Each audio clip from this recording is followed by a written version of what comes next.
ನಮಸ್ತೆ, ನನ್ನ ಹೆಸರು ಯೋಗೇಶ್ ಅಂತ. ನಾವು ಮಂಡ್ಯ ಜಿಲ್ಲೆ ನಾಮಂಗಲ ತಾಲೂಕಿಂದ ಬಂದಿರೋದು. ಇವ್ರ ವೈಫು, ಇವ್ರಿಗೆ ನಾಲಿಗೆಯಲ್ಲಿ ಒಂದು ಸಣ್ಣ ಗುಳ್ಳೆ ಆಗಿತ್ತು. ಪ್ರೀತಮ್ ಡಯಾಗ್ನೋಸಿಸ್ ಸೆಂಟ್ರಲ್ಲಿ ಅದನ್ನು ಬಯಾಪ್ಸಿ ಮಾಡಿದರು. ಅದರಲ್ಲಿ ಇವ್ರಿಗೆ ಕನ್ಫರ್ಮ್ ಆಯಿತು. ಅಲ್ಲಿಂದ ಬಂದು ನಾವು ಬೆಂಗಳೂರು ಶಂಕರ್ ಆಸ್ಪತ್ರೆಯಲ್ಲಿ ತೋರಿದು. ಅಲ್ಲಿ ಅವ್ರು ಹೇಳಿದರು ಇವ್ರಿಗೆ ನಾಲಿಗೆ ಅರ್ಧ ರಿಮೂವ್ ಮಾಡಬೇಕು ಅಂತ ಹೇಳಿದರು. ಬಟ್ ನಮಗೆ ಅದು ಮಾಡಿಸೋದಕ್ಕೆ ಭಯ ಆಯಿತು. ಅಲ್ಲಿಂದ ನಮಗೆ ಒಬ್ಬರು ರಿಲೇಟಿವ್ ಇದ್ದರು, ಅವರು SGಗೆ ನಮಗೆ ರೆಫರ್ ಮಾಡಿದರು. ಅವರು ರೆಫರ್ ಮಾಡಿದಾಗ ನಮಗೆ ಡಾಕ್ಟರ್ ಭಟ್ಟಾಚಾರ್ಯ ಸರ್ ಹತ್ರ ಮೀಟ್ ಮಾಡೋಕ್ಕೆ ಹೇಳಿದರು. ಅವ್ರ ಹತ್ರ ಹೋದೋ ನಾವು. ಅವ್ರ ಹತ್ರ ಮೀಟ್ ಮಾಡಿದ ಮೇಲೆ ಅಲ್ಲಿ ನಮಗೆ ರಿಪೀಟ್ ಎಲ್ಲ ಡಯಾಗ್ನೋಸಿಸ್ ಮಾಡಿಸಿದ್ರು, ಬಯೋಪ್ಸಿ ಮಾಡಿಸಿದ್ರು. ಅದರಲ್ಲೂ ಕನ್ಫರ್ಮ್ ಆಯಿತು. ಆಮೇಲೆ ಅವ್ರು Bhattacharya sir doctor Satish CT ಸರ್ನ ಮೀಟ್ ಮಾಡೋದಕ್ಕೆ ಹೇಳಿದರು. ನಾವು ಡಾಕ್ಟರ್ ಸತೀಶ್ ಸರ್ CTನ ಮೀಟ್ ಮಾಡಿದ್ವಿ.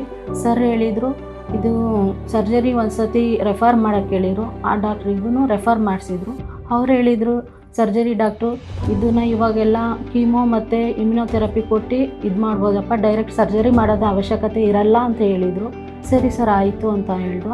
ಡಾಕ್ಟರ್ ಹತ್ರ ಸರ್ ನಾವು ಬಡವರು, ನಾವು ರೈತ ಕುಟುಂಬದಿಂದ ಬಂದಿರೋದು ಸರ್, ನಮಗೆ ಇಲ್ಲಿ ಅಷ್ಟು ಖರ್ಚು ಮಾಡೋದಕ್ಕೆ ಹಣ ಇಲ್ಲ ಅಂತ ಹೇಳ್ದೋ ನಾವು. ಅದಕ್ಕೆ ಸರ್ ಹೇಳಿದರು, ಸತೀಶ್ ಸರ್ ನಿಮಗೆ ಫೌಂಡೇಶನ್ ಇದ್ದಿದೆಯಮ್ಮ SCGಲಿ, ಅದರಲ್ಲಿ ನಮಗೆ ಆದಷ್ಟು ಹೆಲ್ಪ್ ಮಾಡಿಕೊಡ್ತೀವಿ, ನಿಮಗೆ ಎಷ್ಟಾಗುತ್ತೆ ಅಷ್ಟು ಅಂತ ಹೇಳಿದರು. ಸರಿ ಸರ್ ಆಯಿತು ಅಂತ ನಾವು ಒಪ್ಕೊಂಡು, ಮತ್ತು ನಮಗೆ ಅಜಯ್ ಸರ್ ಕಮಿಟಿಯಿಂದ ಒಂದು ಮೀಟಿಂಗ್ ಮಾಡಬೇಕು ಅಂತ ಸತೀಶ್ ಸರ್ ಹೇಳಿದರು. ಸರಿ ಸರ್ ಆಯಿತು ಬರ್ತೀವಿ ಅಂತ ಹೇಳಿದ್ರು. ಎಲ್ಲ ಡಾಕ್ಟರ್ಸ್ ಸೇರ್ಕೊಂಡು ಒಂದು ಮೀಟಿಂಗ್ ಮಾಡಿ ನಮಗೆ ಇಮ್ಯುನೋಥೆರಪಿ ಕೀಮೋಥೆರಪಿ ಕೊಡೋದಕ್ಕೆ ತೀರ್ಮಾನ ಮಾಡಿದರು. ಅದಕ್ಕೆ ನಾವು ಒಪ್ಕೊಂಡು, ಮತ್ತು ಅವರಿಗೆ ಇಲ್ಲಿ ಟ್ರೀಟ್ಮೆಂಟ್ ತೊಗೊಳೋದಕ್ಕಿಂತ ಮುಂಚೆಗೆ ಮಾತು ಎಲ್ಲ ತೊದಲು ಬರ್ತಿತ್ತು. ಊಟ ಉಣ್ಣೋದಕ್ಕೂ ಮಾಡೋದಕ್ಕೂ ಒಂದು ಸ್ವಲ್ಪ ತೊಂದರೆ ಆಗ್ತಿತ್ತು.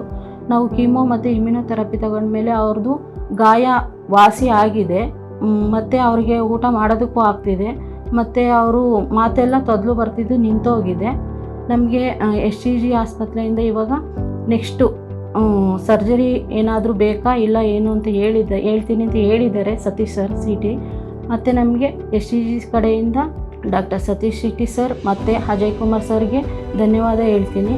ನಮಗೆ ಸಖತ್ತು ಹೆಲ್ಪ್ ಮಾಡಿದ್ದಾರೆ SCG ಹಾಸ್ಪಿಟಲ್ ಕಡೆಯಿಂದ ತುಂಬ ಹೆಲ್ಪ್ ಆಗಿದೆ. ಎಲ್ಲರಿಂದಲೂ ಹೆಲ್ಪ್ ಆಗಿದೆ. ಎಲ್ಲರಿಗೂ ಧನ್ಯವಾದಗಳು ಹೇಳಲು ವಂದನೆಗಳು.